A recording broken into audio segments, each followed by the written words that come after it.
All right. Thank you. Thank you. All right. Thank you, everybody. We are back. We are so sorry again. And I want us to know that this is live already. So sorry. I know that there's no time, but we just have to make some adjustments.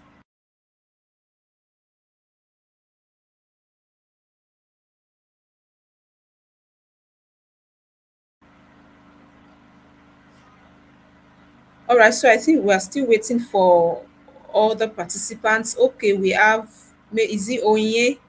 Okay. Please, you can just introduce yourself. Miracle is back. All right, so everybody, again, I want to welcome us. I think I've introduced myself. Again, my name is Blessing, and today I'll be our moderator. And this conversation is what we must talk about. I was talking that today it's actually June 12th, and is we actually recognize it globally as the World Day Against Child Labor. So we are reclaiming something, and which make us to also enter another thing that children are future they are going through that we need to stop, right? So why international agencies that we all know are gathering around global, checking a lot of things.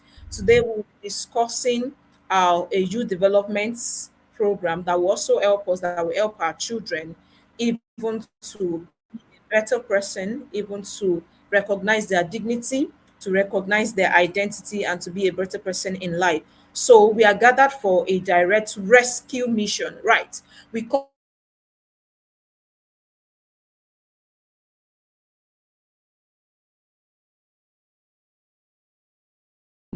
of the future of Nigeria. So we are reclaiming the whistle.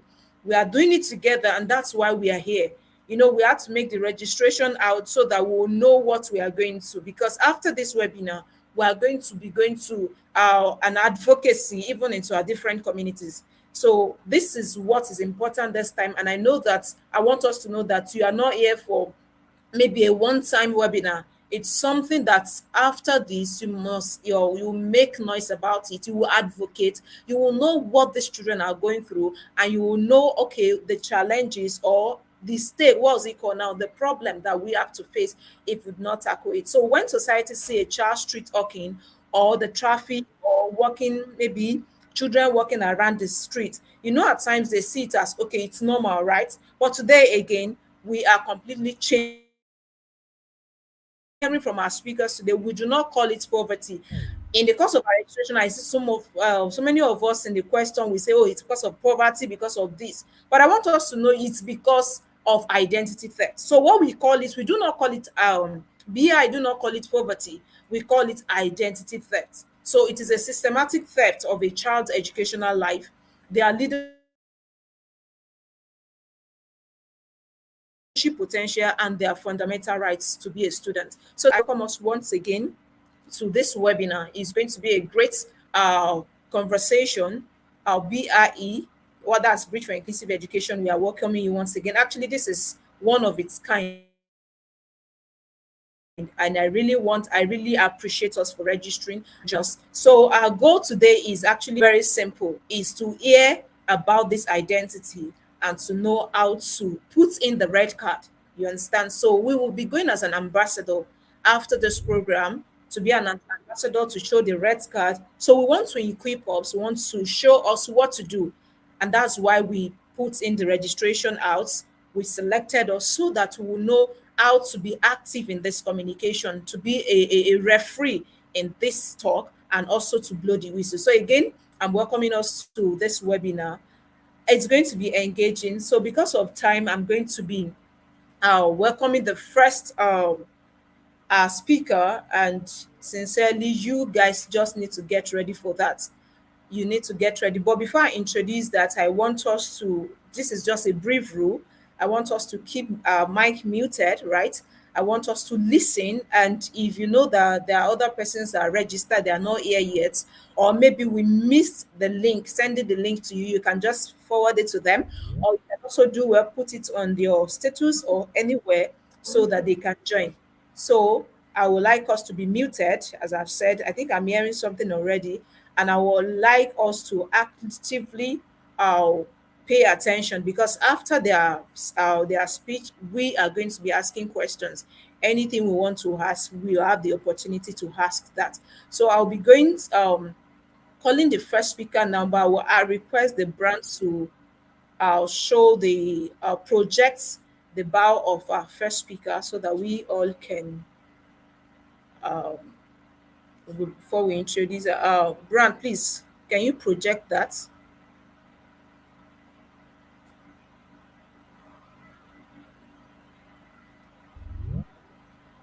All right, see this beautiful lady woman here. So, our favor Christina Obuago, if I'm not correct, I'm sorry, is a Nigerian development and public health specialist, passionate about empowering women, youth, and communities.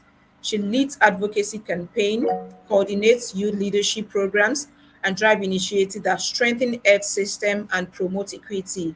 Our work span promoting breast milk donation, combating gender-based violence, child marriage and HIV stigmatization, and advancing reproductive health and menstrual hygiene for adolescent girls and young women. Through these efforts, she creates lasting social impact and champion inclusive community education development. Sorry. So with a warm welcome, this is our first speaker. I would like us to welcome her to the stage.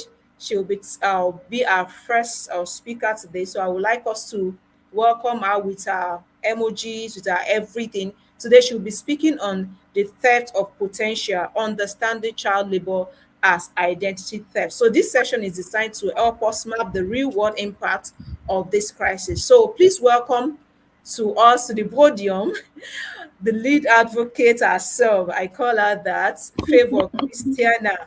Favor. Please, Favor, the floor is yours. Please, can go ahead, please.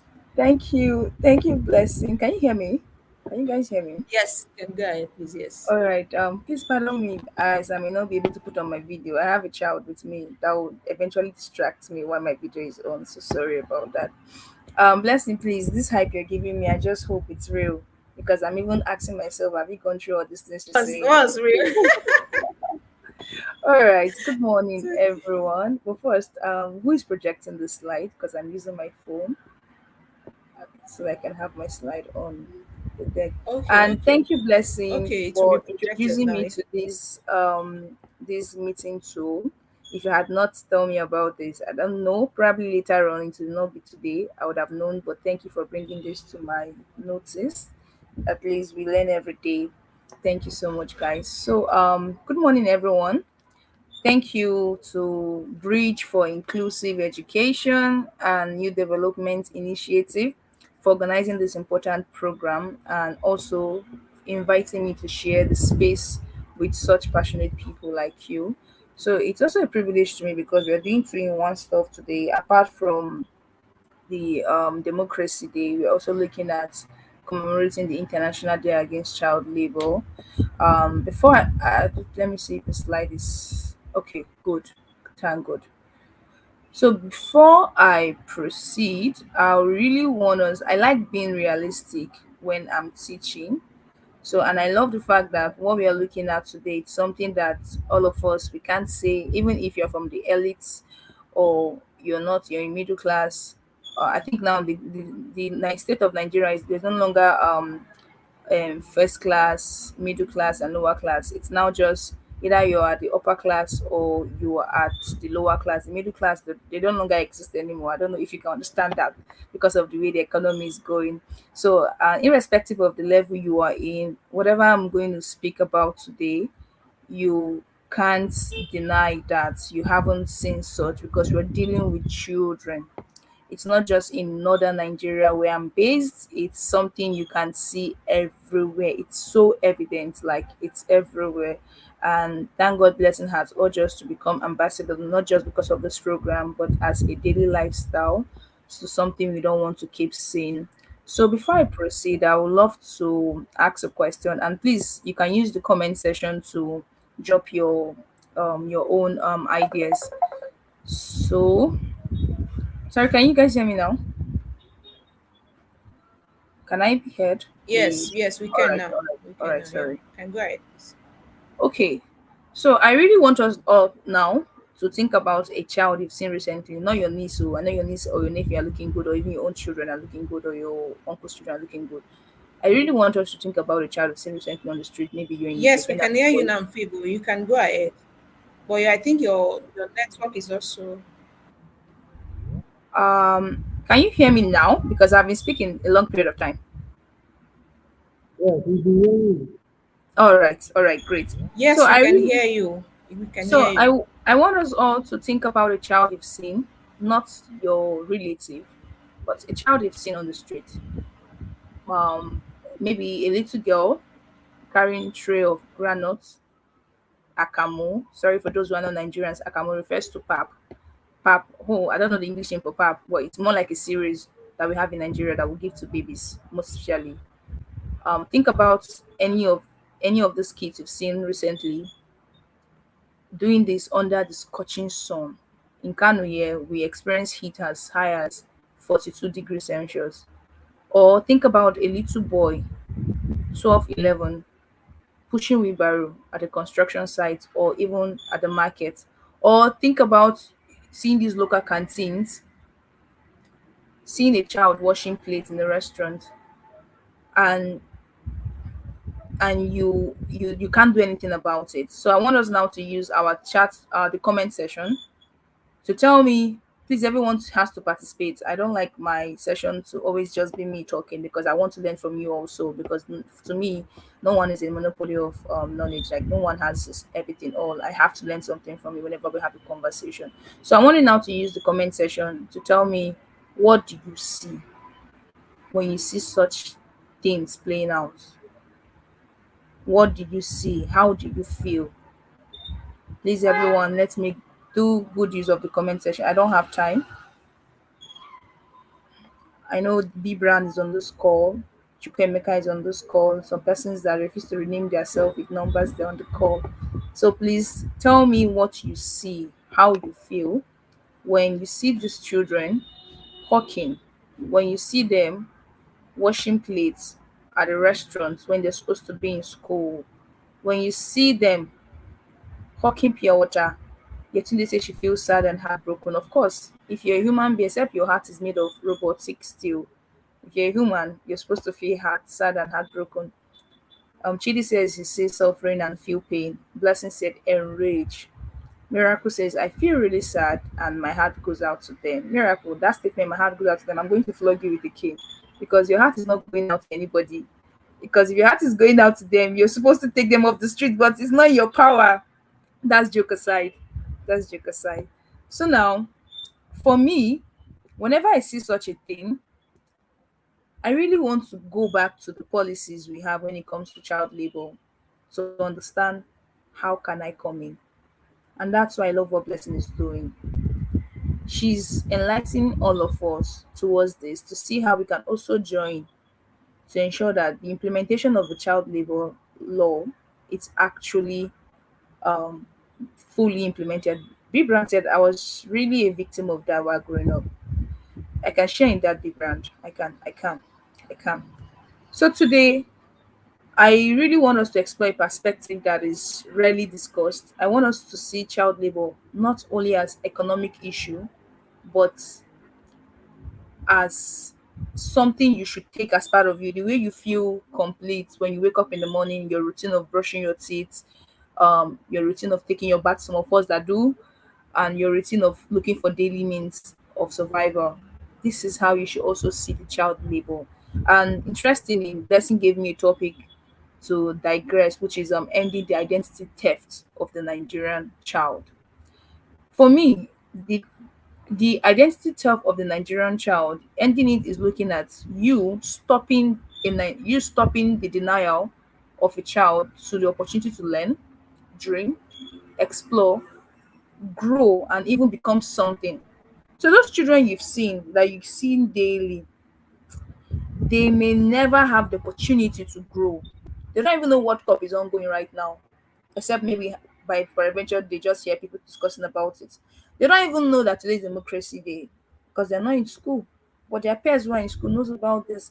They don't know what an AC like. I'm not here to make you so emotional. I'm just here to just equip your mind to see how you can come in, because I believe each of us here has a role to play, and that's why the ambassador mission is something you should take seriously. And I love the fact that Blessing made mention that it's a development leadership space. So you're here because you believe that you're part of the solution towards ending this issue we are looking at currently. So now, why the red card? I think someone made mention of red card during the introduction because I when I went through the project's concept notes talking about project identity rescue to transform young people into red card ambassadors. So now, for me, I see red card ambassadors and ambassadorship program as let's liken it to football. Thank God we have the World Cup ongoing. We started yesterday, and the red card it's given when a player commits a foul. Yes, I watch football. I know some of you will be shocked how I get to know football. I watch football. I was also happy that South African got flogged yesterday by Mexico. So that's a lighter note.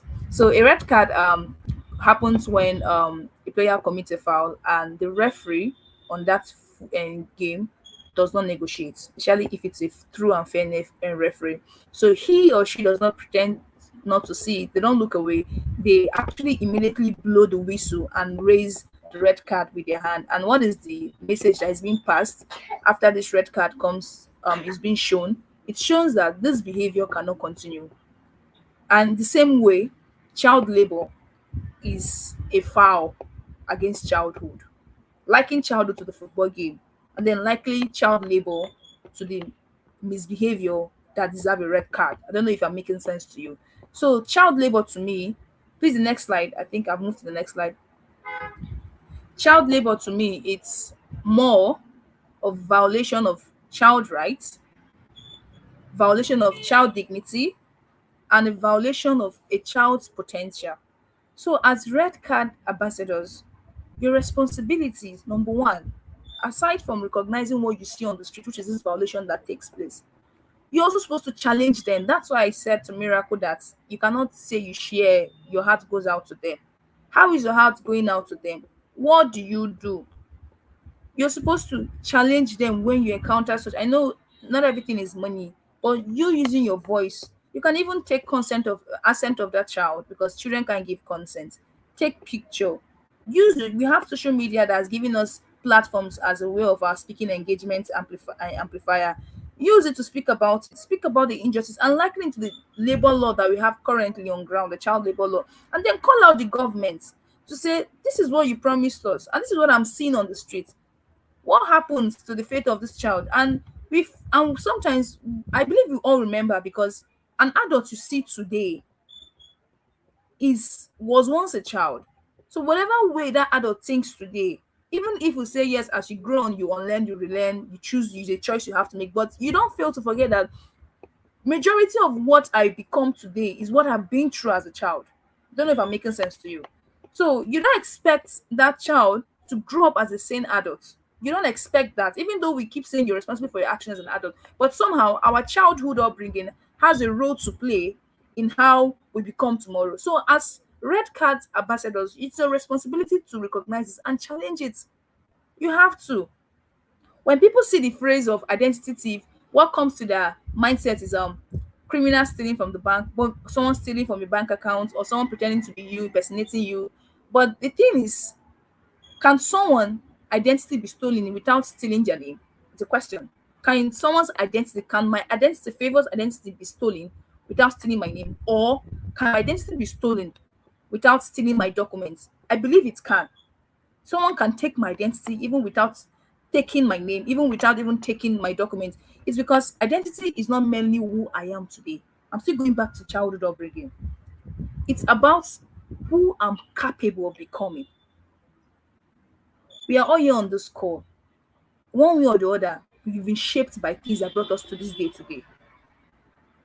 The conversation with Blessing I had some days back today has shaped my mindset today. I didn't know about this app before. She introduced it to me. And this has shaped who I am today. And I'm going to use myself to shape someone else tomorrow. I don't know if you understand.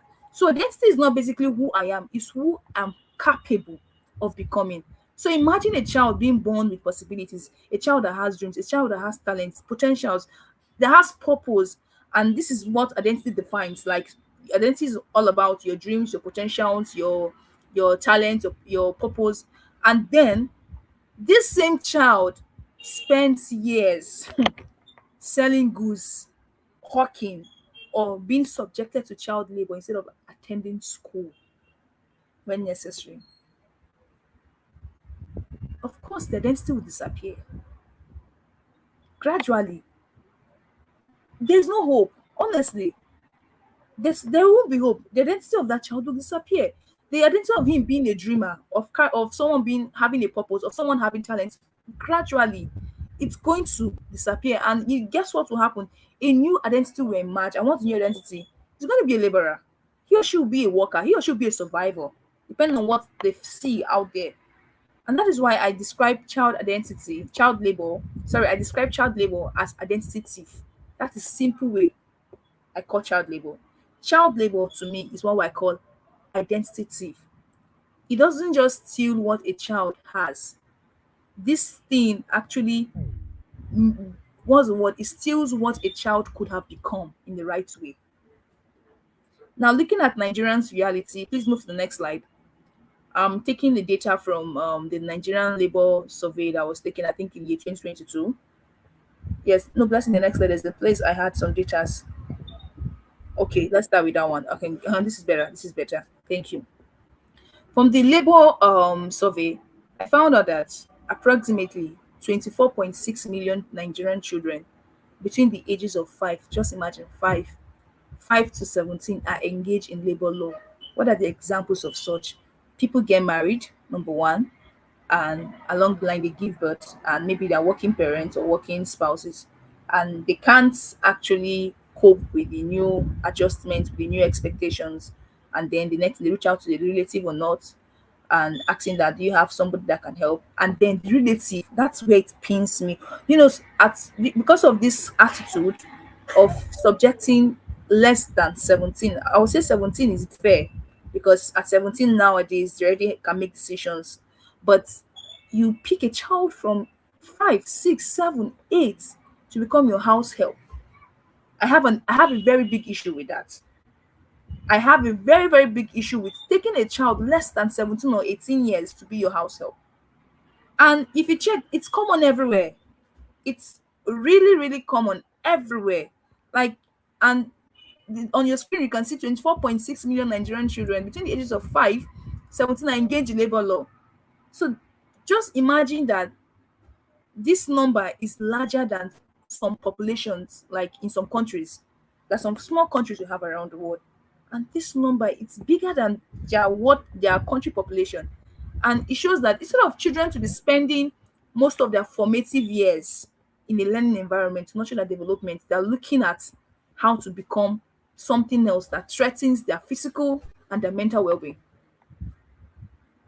I don't know if you're relating with me. Most of you can actually relate to this. And most of you, I believe you have relative that does this. Me, what I do when I see any of my relative having a girl or a boy that is less than so age, 18 years, as a help, I speak against it. At some point, I even stop talking to them. Because what are you encouraging? Would you want your own child to do the same? Would you want your own child to do the same? And it's explained as children, their days should be filled with laughter. Their days should be filled with hopes. Their days should be filled with dreams. They ask a lot of questions. Their days should be looking at how would the future matter for me. But that's not the case we have in 24.6 million children we have. Coupled with the issues we're facing in the country, insurgency, kidnapping. Now let's look at what's this latest kidnapping issue since was it May 11 that it took place. This Oyo State children they were even in school, and a 2-year-old was kidnapped, and now they've been subjected to child labor. And up to now, we don't even know what next is going on, aside from the hunters that were sent out to track these children that were kidnapped. What are you doing? How are you calling the government?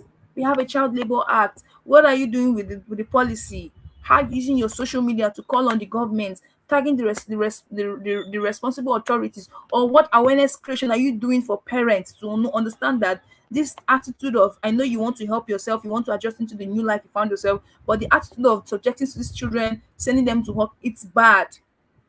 How are we doing this? Not just feeling sad. You feel sad is wanting to feel sad, but you can't feel sad forever because life continues. Well, how do you contribute that, at least, even if you know that that thing you're doing doesn't necessarily change the environment, but it contributes to something that will lead to something that will change that situation. How are you doing it? And one thing we all know, thank God we've all said some things of we've shared in concerns about this whole thing.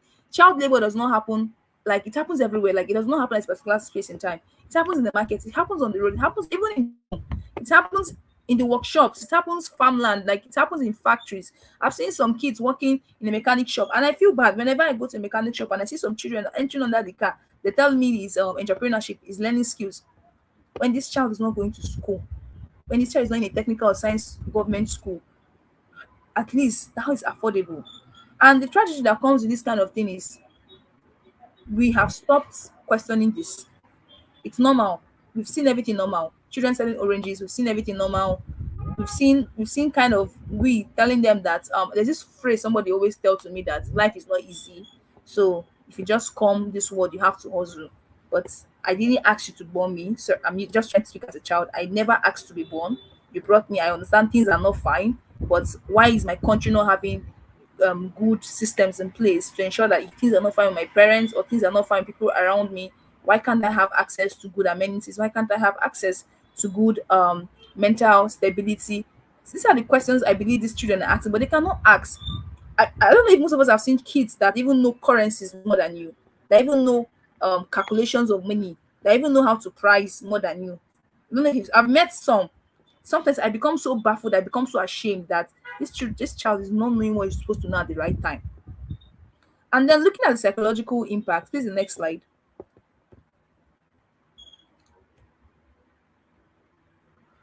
Please let's in the next slide. Okay, thank you. So looking at the psychological impact, one thing I told myself while I was preparing for this talk was after being displaced psychologically, the leaders we pray for, because we're all praying for a change in leadership for this country, we will never get to meet them.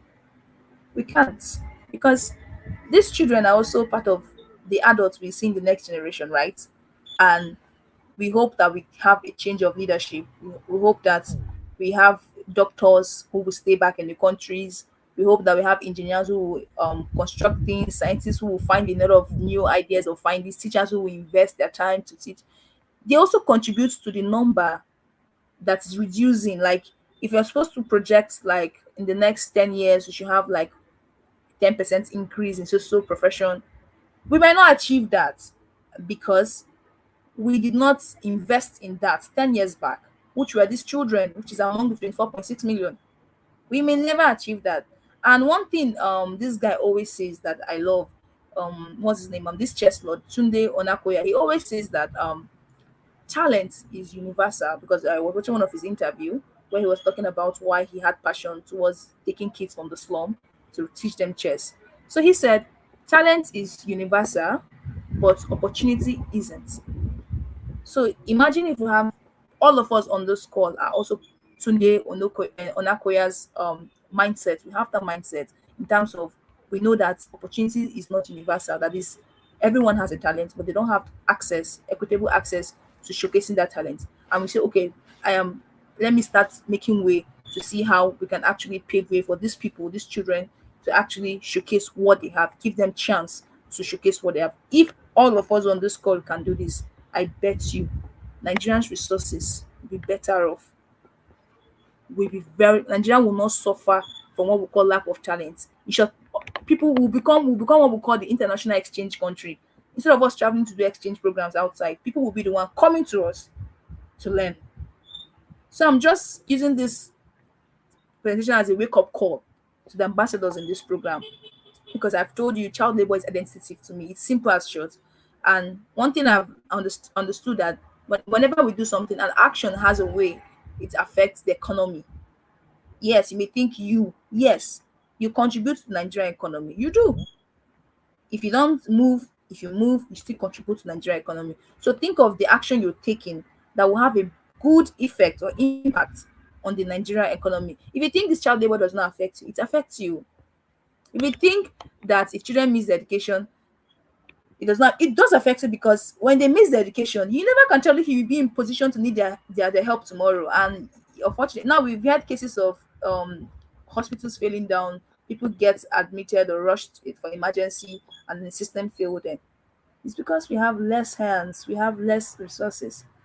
So this is how they connect. If we had more children off from being child laborers and they had contributed, you never can tell. And the adults we see today that are leaders in their various profession, during their time as children, they had their mates who also were child laborers and they couldn't join them to be what they are. That's why we're having limited hands. I don't know if I'm making sense to you.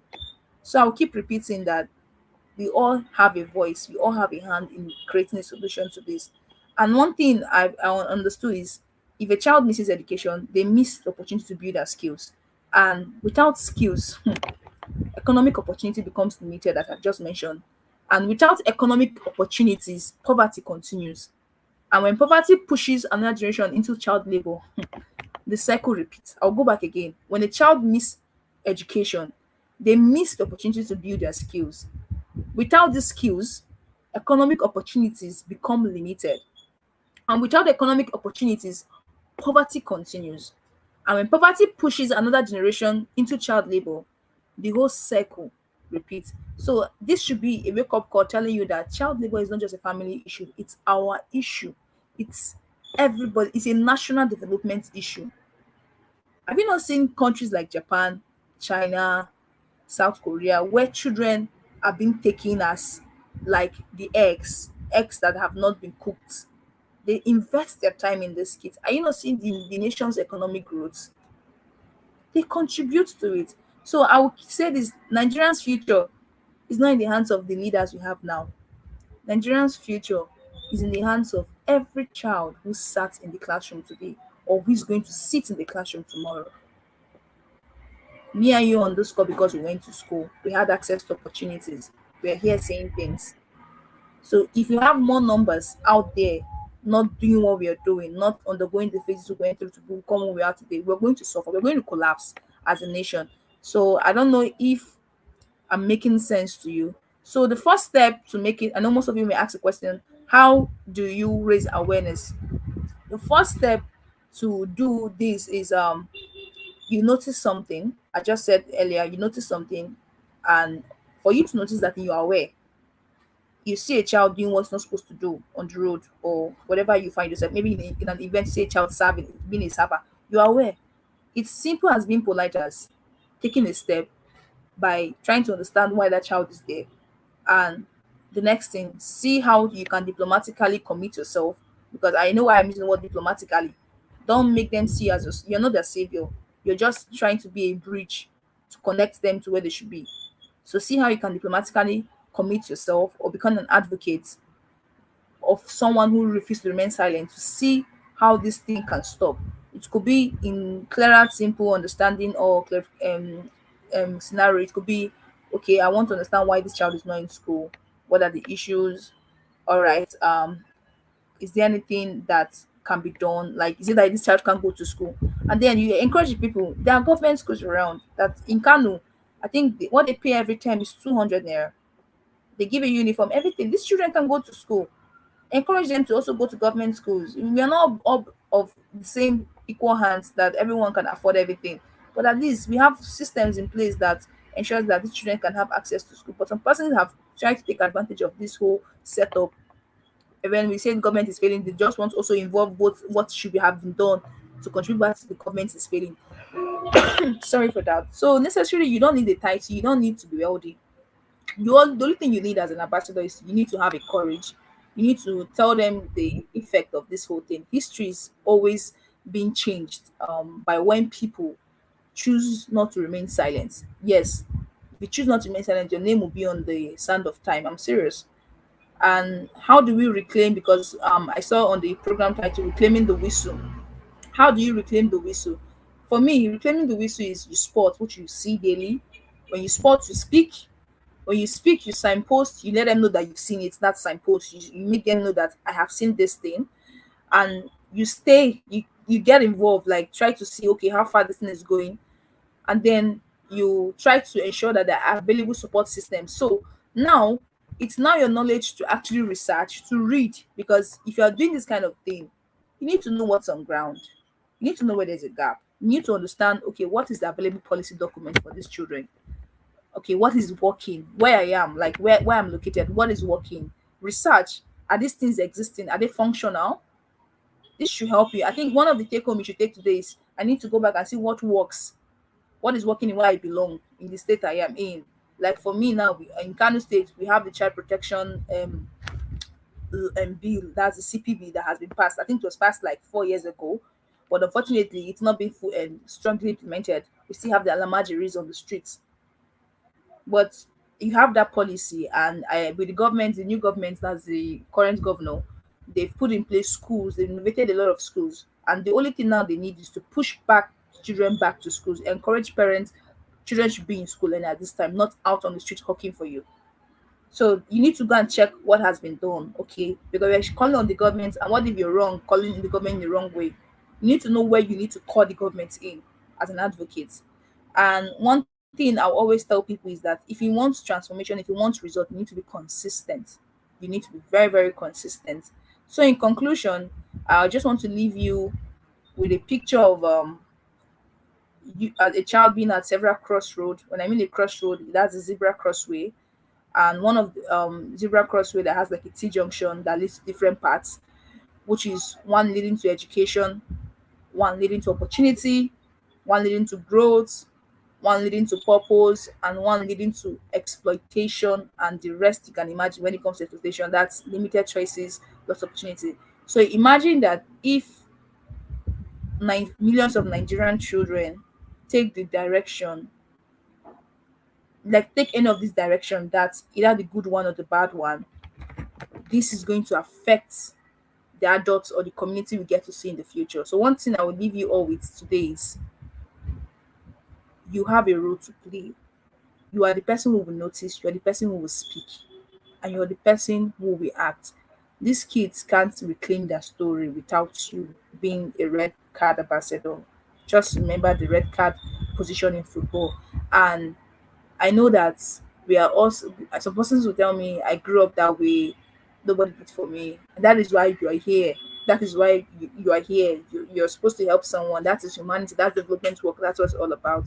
So thank you so much, everyone. Thank you, Bless. I just hope I've not overused my time. Thank you, guys. Trevor, wow, that I just love that. Please, we can just drop something at the comment section if you know this has really been. I don't know. Maybe you've gained something from that. You can just drop maybe your emoji, just drop something. Want to really thank you. You know, I just love that energy. The point is there's a striking point there that this is not just for personal, it's not just an individual thing, it's a national thing and it concerns you, it concerns me. So it's best time we know that okay, this is not just one person thing. I want to really appreciate you, Miss Favor. I love that exceptional presentation. Sincerely, you hit the point. This is project identity, and we are reclaiming. This is a high time. Do you need to talk? You don't need to just sit down. You need to make noise about it. So, if you really want to get that potential, we need to make noise about it. I really want to appreciate you. Thank you so much. I know we'll still welcome questions, but I want us to take all the questions together. So I know that we have questions because myself, I think I have I don't know, but I do have a question. So please, Miss Favor, I don't know, you will still help us hold on. We have to gather the questions. We have to bring up the second speaker so that we can compile the questions together. I don't know if that's fine by you, Miss Favor. Please, is that okay?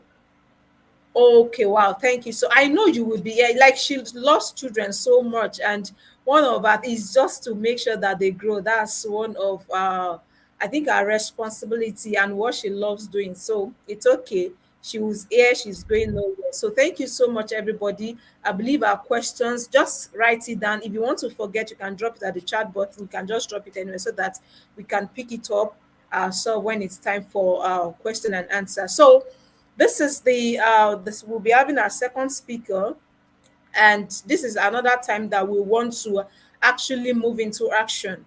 You know, we are eyes, she has also actually opened our eyes to what we are missing and what we are going to miss if we don't take action. If you believe that this is one person thing, this is high time we know that this is actually a national thing. You understand? We compromise our national development if we decided not to actually blow this whistle. So the second thing will be moving, and it's the place of advocacy, how the necessary step to take.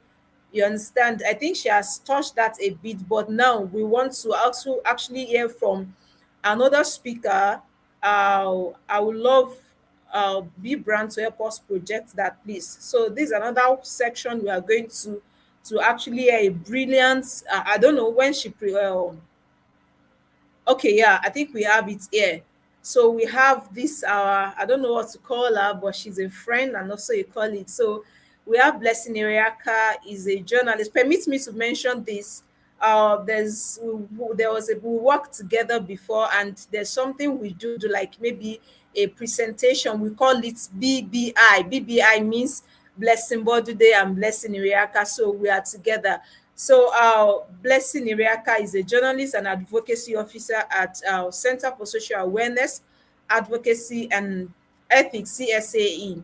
Our passion lies in good governance, transparency, accountability, and the protection of human rights. I think, I don't know, maybe it's the network. Okay, B Brand, I find it difficult to see what you are sharing. I don't know what's going on.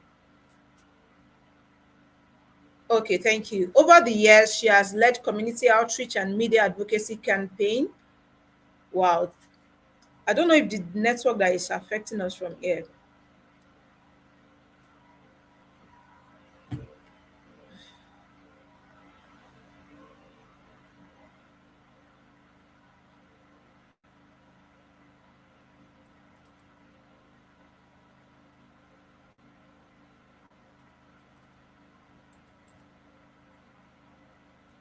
Sorry, guys. I think the network is. I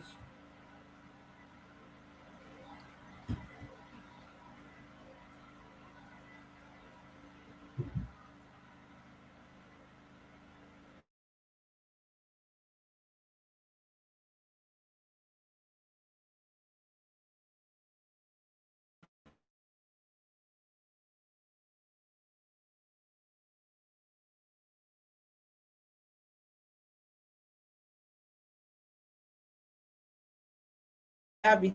Advocacy journey is followed by a deep conviction that building a just society begins with strengthened governance system and protecting vulnerable groups. One of our current projects is expanding budget workshops across Nigerian universities into nationwide civic accountability platform. Looking ahead, she envisioned building a regional coalition against child trafficking and exploitation, particularly confronting the menace of illegal baby factories in Southeast Nigeria. Through the Green Academy, she hoped to sharpen my advocacy skills, connect with change makers, and scale this initiative. So with another ovation, I would like us to welcome Blessing Iriaka. She will be speaking on blowing the whistle, how to advocate for a child's return to school. So this section we give all actual technical blueprints, communication script, and also stakeholder negotiation. So please let's with ovations, with our emojis, please let's make welcome our second speaker, Blessing Iriaka. Please take the mic. Thank you, Blessing.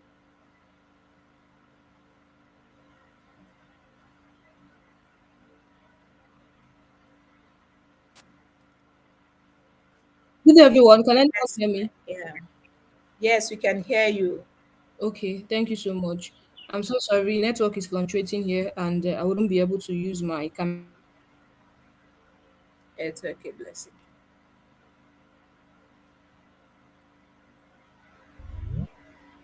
before I go ahead. Thank you.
Hello. Yeah, blessing, we can hear you. Ah, I'm so sorry. This Nigerian network is really, really terrible. Like, I tried sharing my screen. I don't know. Can anyone see my screen? No. Okay, maybe you can also send it to us. Is it possible? Okay. Yeah. Let me see how that works.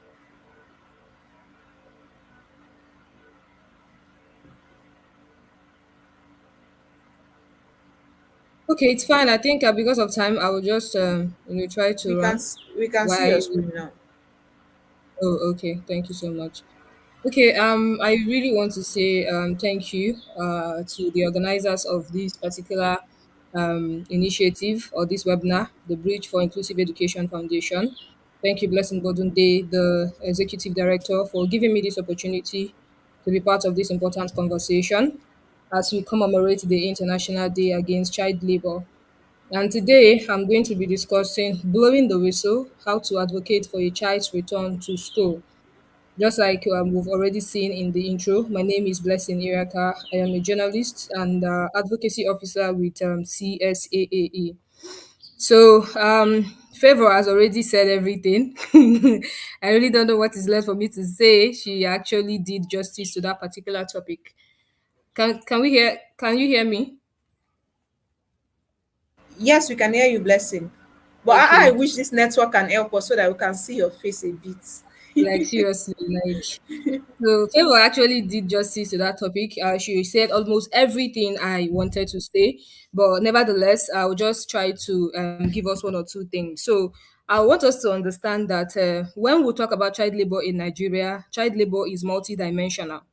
Okay, so when you mention child labor, don't just limit it to the children you see in the streets, that the street children or anything like that. You feel that is where it starts and ends. So it is really multidimensional when it comes to when we come to Nigeria. Now I'm based in the southeast. Some people are based in the north. Some people are based in the west. So we need to understand that according to your region, child labor is peculiar per region. So when you come to the southeast, it's difficult for you to see amajiris. They are not much here in the southeast, but you can see house help. The issue of house help is very, very peculiar to the southeast. You will see once a woman gets married, newlywed and everything, the next thing she gives birth, and the next thing you will see is she telling her mother in the village to get her a child not above the age of 8 or 10 to come stay with her and babysit her baby. Okay, so it's really peculiar here in the southeast. But when you go to the north, you might be seeing amajuris, children begging in the streets, and the rest of them. So one thing I want us to understand when we're talking about child labor in Nigeria, talking about whistleblowing and the rest of it, is that child labor is multidimensional. So we have street-based child labor, and these are the ones we see every day from Owerri. Maybe if you want to travel from Owerri to Port Harcourt, Owerri to Aba, Owerri to Enugu, Owerri to Lagos, or anywhere at all in in Nigeria, there is no junction, no route you will follow that you wouldn't see a child hawking something. So it's really, really common and rampant in Nigeria. So street trading, hawking, it's actually a thing. Then another form of street-based child labor we can see that is also common is begging, and we have the Amajiri system that is very, very conversant in the northern part of Nigeria. Now, apart from street-based child labor, we also have the one we call domestic work child labor.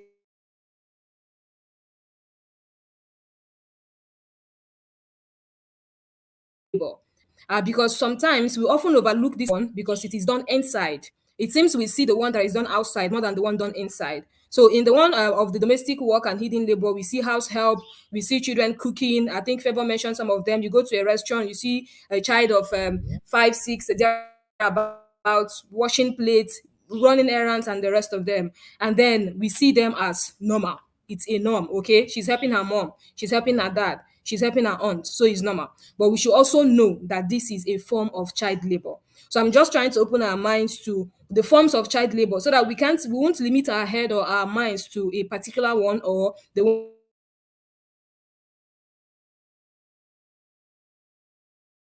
we see as multidimensional. So we have the one called agricultural labor. So do you know that it is child labor for a child to follow the mother to farm, follow the father to farm, follow the uncle or the grandparents to farm? According to the Child Rights Act, all these things are considered to be child labor.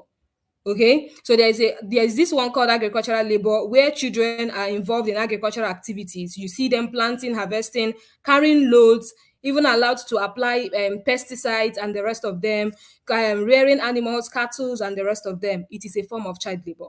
So when you see something like that, don't see it as a norm. They are helping. That's what we target. That's what the society tags it. They are helping. It is not help. It is child labor. So when we know these things, we can know the different forms of child labor, and when we see them, we can identify them.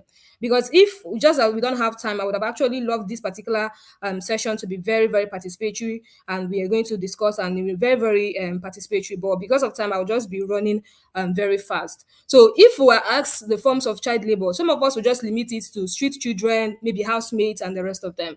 And then these other ones, when we see them, it's looking like it's normal now. Why can't a child go to farm and all of that? Just have in mind that that's anything that is in regards to livestock, farming, handling cattle, extracting milk from cow, it's child labor. Then we have the other one called industrial and informal sector labor. This is very, very, very common in the southeast. I don't know for southwest and north. Maybe people there can actually attest to whether it is also conversant with them over there. But in the southeast, we know what we call the apprenticeship system. In Igbo, we call it Eba boy. Okay, so the apprenticeship system, workshop labor is common in the southeast. So you will see a boy of 10 years old, 11 years, 12 years old, learning mechanic, learning one handwork or the other, being under somebody they call it Izwa here. You understand? Doing learning trade from someone and all of that. But when we see these things, it is a norm in our system. But I'm telling you today that this is a form of child labor, in the sense that they are trying to help themselves. We encourage children to go and learn handwork and all of that. But some of them are being placed under hard conditions. They are being placed under unsafe conditions, long work hours, no payment or very low payment. And you see, there was this viral video, I don't know if you saw it,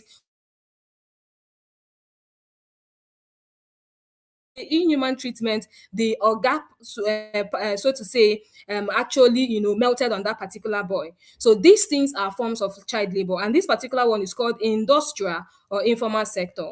We also have the commercial sexual exploitation. We have the commercial sexual exploitation. But before I go into commercial sexual exploitation, let's talk about the hazardous and worst forms of child labor, which mining is one of them. Scavenging is one of them. So you see children maybe go to dustbins or go to waste bins to go and be picking things, either picking plastic, picking whatever that is pickable. It is a form of child labor. Some of them might not be doing it because someone sent them to do, but because they have seen other people do it and they feel, okay, when you get these things and sell it, it's going to help us and all of that. But sometimes it causes injury. It causes lung diseases and infection. So it is also a form of child labor. Sometimes it's elders or elderly ones that are sending them to go and do that as a means of generating income for themselves. Now, in some parts of Nigeria, like in the West, this one is very common in the West, mining. You will see children being used, as miners in some factories. And the annoying thing is that all these things are illegal. These miners are not even legal miners. They are illegal miners operating secretly. Okay, so they will now use children. Children will now there are holes that they cannot enter as they are mining. There are some spaces they can't enter. They will have to bring children to take them down there to do those things for them. These things are really different forms of child labor that are operational in Nigeria. I'm not saying these are things that happen in other parts of Africa. So we also have the one called commercial sexual exploitation. Have you heard about child prostitution before? Do you know that child prostitution is actually invoked in Nigeria under your nose, in that your vicinity, in that your location, in that place you're living, without your knowledge? Something like that is going on. Child exploitation, where they will often, force or coerce a child into sex work. So they will bring some of them. This issue is going on within families. Who you brought her in as a maid, and this is not somebody that is far away from you. This is a relation. This is your sister's daughter. This is your brother's child. You brought the person into your house, and you feel because they are poor, they have no money or anything, you can use them, you can use her for anything, and then you're sleeping with her, and then you're inviting your son or your sons to do the same thing. So this is child exploitation. We mustn't wait for the big ones to happen before we will call it a name. This is child exploitation, child prostitution. So these things are happening under our nose on a daily basis in Nigeria, in Imo State, and other parts of the nation. We also have the one called trafficking and labor. We hear about child trafficking, where children at the age of 15, once a child is not up to the age of 18, is a child. So even if I'm talking about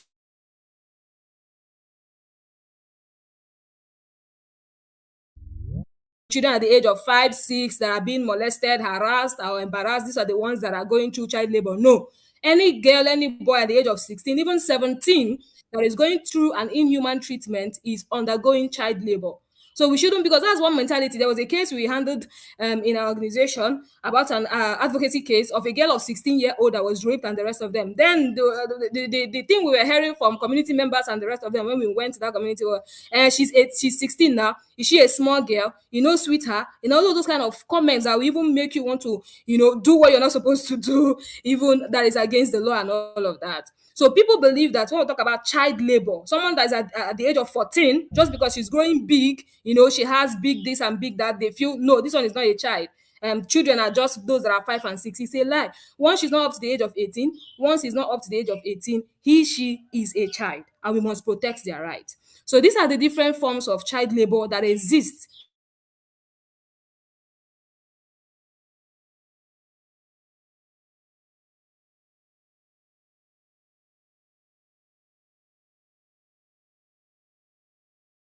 There's no way you can start talking about a child's return to school without, touching these aspects or these things that are depriving our children of their rights. When Favor spoke, she talked about child labor being a form of foul against the child, okay? Likened it to football referees and the rest of them. Yes, the red card approach and the rest of them.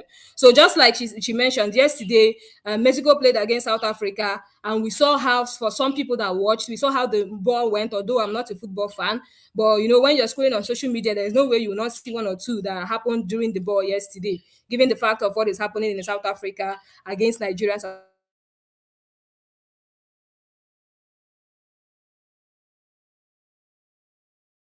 issue. When you're watching football, red card actually comes when there's an issue, maybe a foul play or something, you understand?